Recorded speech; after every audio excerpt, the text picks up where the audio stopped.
Hey y'all, just doing a quick update. Had appointment with my new or the replacement uh, surgeon from the office that did the fusion on my lower lumbar. Just over a year ago, with my first checkup, the surgery was a year ago, November. Um, I still have some pain here and there, but thank goodness, talking to this new guy, he's not going to have to do any surgery, but he did sit and answer all my questions, which was cool. After a year um, having a major surgery like that, having some questions answered is a relief. My doctor bailed out, ended up running off to Tampa, and left all his patients. So I'm thankful I had a good doctor that took care of me, but it would have been nice to do a little more follow up. You know what I'm saying? I went up and picked up my images on a disc, so we'll throw them in and we'll take a look. Now, point a couple things out and show you what's going on. But you say, well, why? I got all my images on disc, and why would you need them? Why would you want them? Well, we race the go-karts, right? Um, all my history, I keep a complete medical history with me at the racetrack. So in case for some reason I get knocked senseless, otherwise I get knocked out. You get hurt, injured. You can't talk. Your medical records will speak for you. They supply all the allergies that I have, medications, things I'm allergic to, all the procedures I have. I have 4 stents in my heart. I have DVT, 2 DVT blood clots in my left leg.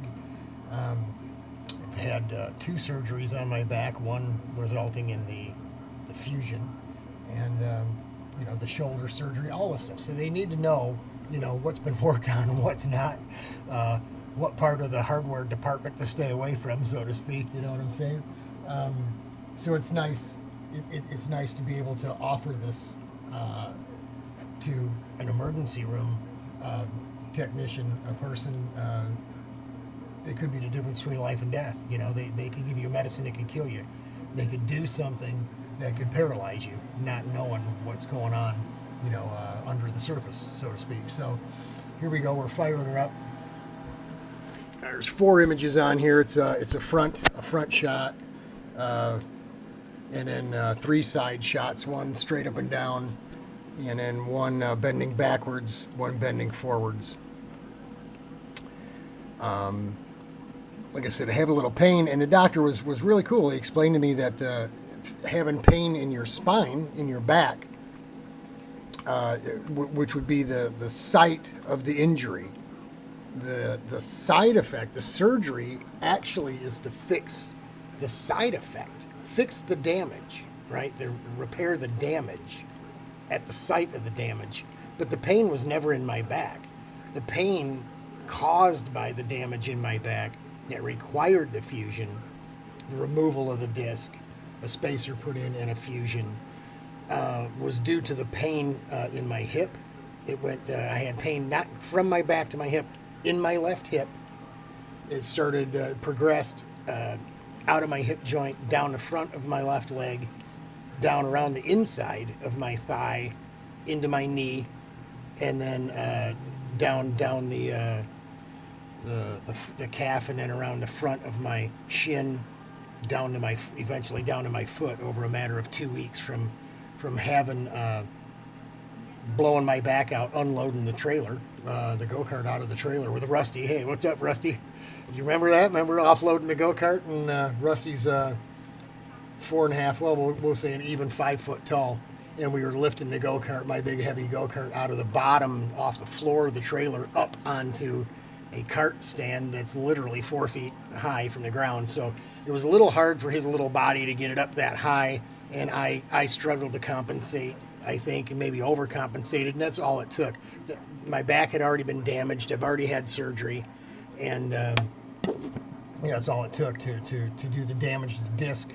I don't know if it completely blew out or what had happened, but whatever let go caused pressure on the nerves, and didn't feel it, didn't notice it right away. I knew I'd hurt myself, but we got the cart on the stand. We rolled it over to my brother Rich's house and put it in his garage, and then we hung out with Rich for a while, doing the guy thing, and really didn't know that we had a problem until days later when it first my hip started to hurt, and then it progressed down my leg. It became hard to support myself with that leg, and then I actually fell over trying to come up the steps.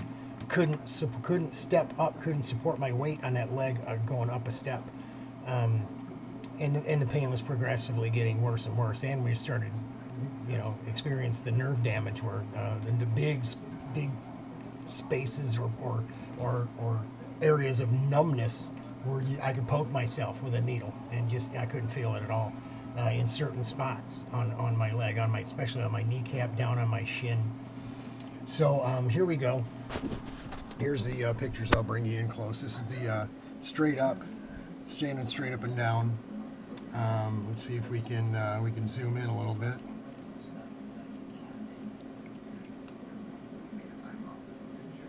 Those are 42 millimeter long screws, stainless steel spacer anchors with a rod, set screws. This is looking in from my right side. Everything looks good. The spacer hadn't moved. The screws haven't backed out or moved anywhere. Everything looked good. So, as the doc said, no pain in my hip, leg, knee, anything that I experienced before that brought me to the emergency room to get the work done. That is the telltale button, the telltale sign. Pain in my spine, he tells me, is probably stress on this fused joint. Although in an x-ray you can't see the fusion, you'd need a CT scan to see that. It's been a year, knowing that a broken bone, arm, leg, whatever, reset, put in a cast, 6 weeks, another 6 weeks with a walking or functional cast, 3 months total from the time you broke it to the time, 3 months later, usually you can use those things.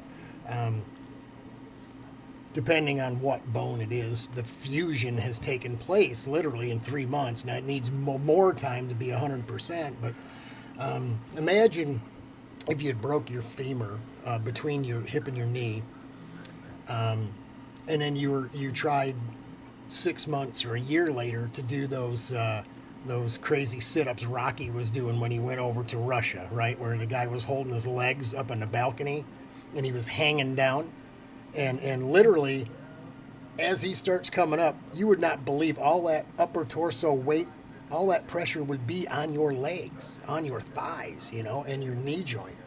A lot of it through your abs too, but I mean, you're lifting your weight. And if you had broke that bone and the lower leg is supported and all that weight, imagine ouch.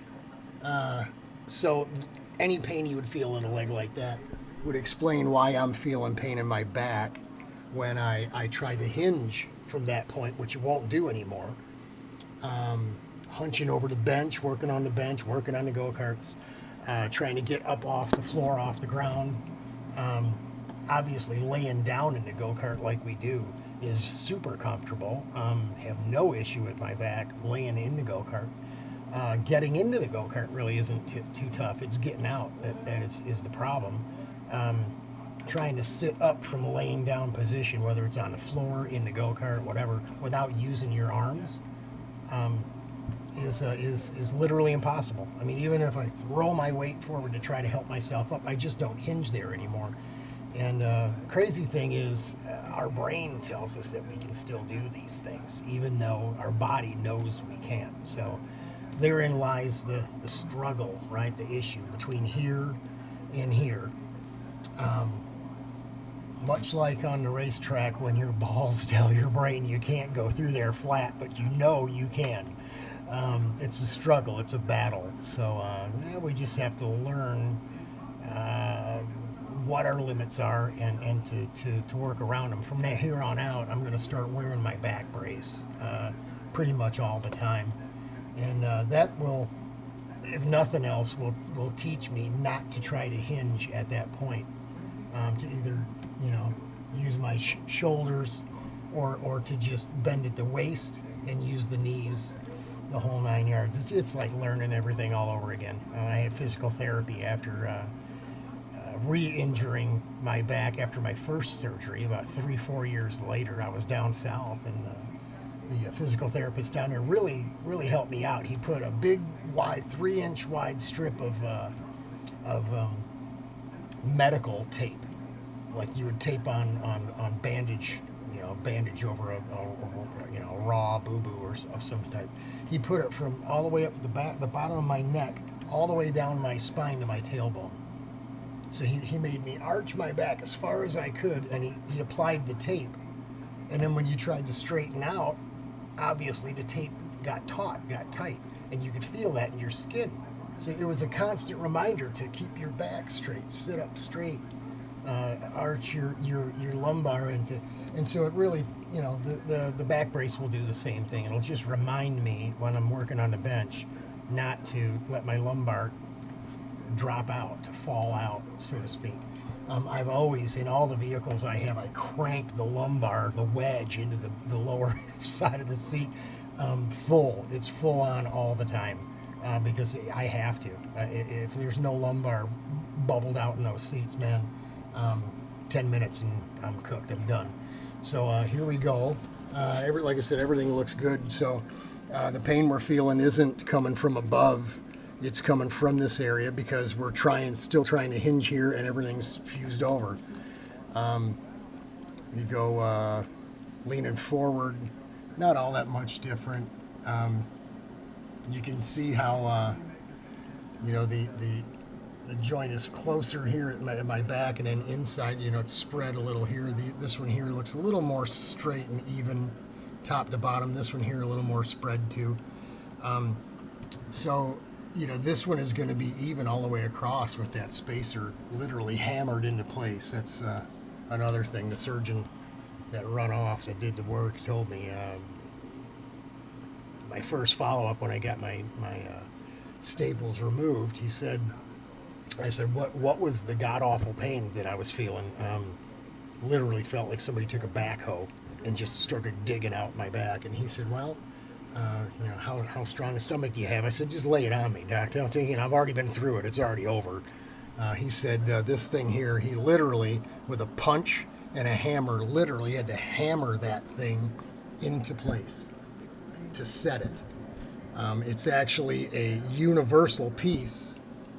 And then, I don't know if you can see that. Maybe we can zoom in on that.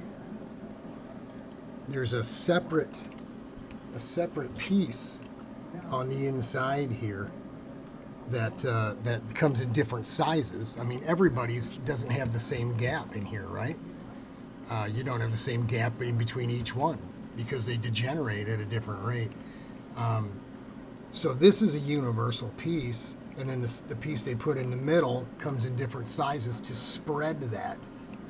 So they set the universal piece, then they wedge that thing in there. And he said, the man had sweat. He was hammering away on my. So that's explain why things hurt the way they did.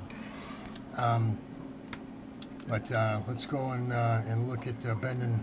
Here we are bending backwards. Again, like I said, it doesn't really show you very much in the way of flexing or hinging here. But when you try to move this joint that's been fused together, especially because you've got the 42 millimeter screws going into your bones, it is going to cause some discomfort. Now this is I'm looking straight at you, so the screws are coming straight at you through each vertebrae, just to the left only of the spinal canal there. So yeah, that explains why I was having problems into this hip area and all that stuff. Pretty cool. But so what we know now is really just have to learn how to do things differently. You got to get through your day differently. Like I said, sitting in a chair, doing any one thing for too long without moving or readjusting or something is going to cause trouble. In the car, especially the truck, I have that lumbar, like I said, and that really helps. As long as I concentrate, I keep my shoulders back into the seat and allow the lumbar to do what it's supposed to do. A lot of times your neck's forward, your head's forward. Sherry's always tell me, Robert, your neck's forward. You just you're getting it down the highway. You want to get to where you're going, and you're watching the traffic, and you're watching out for the idiots that don't know how to drive. And so, if I can just keep telling myself to relax, wearing the brace is going to tell me not to try to hinge in this area. And again, we have to relearn what we're doing and how to do it in a way that isn't gonna kill us. Isn't gonna cause us so much pain that we can't deal with it. I'm trying to blow this thing up, and it doesn't want to. There we go. Oof, yeah, it's jumbo size here. So, that's what we got. Just gotta learn how to work smarter, right? So we're not hurting ourselves. But praise the Lord, had good doctors, man. All the doctors. My shoulder orthopedic doctor, fantastic guy. Went out of his way to make sure that I got the films that I needed, and he made my insurance company pay for it, which is cool. Love it when the insurance company gets the screws put to them. And of course this guy, other than the bug came and his office is in the hospital wasn't allowing anyone into the hospital. Even a cancer patient couldn't see their doctor. I think that had something to do with him, one, trying to move his office out of the hospital, and then when he was having no luck doing that, he just bailed. He bailed out, and it was probably an issue he had with the hospital. No different than a football player with the team, basketball player with having a contract dispute, right? And just changing teams. He split, he bailed. Hey, I'd run off to Florida too, man. Down there, they know how to treat their people. You're allowed to do pretty much whatever you want because we live in a free country.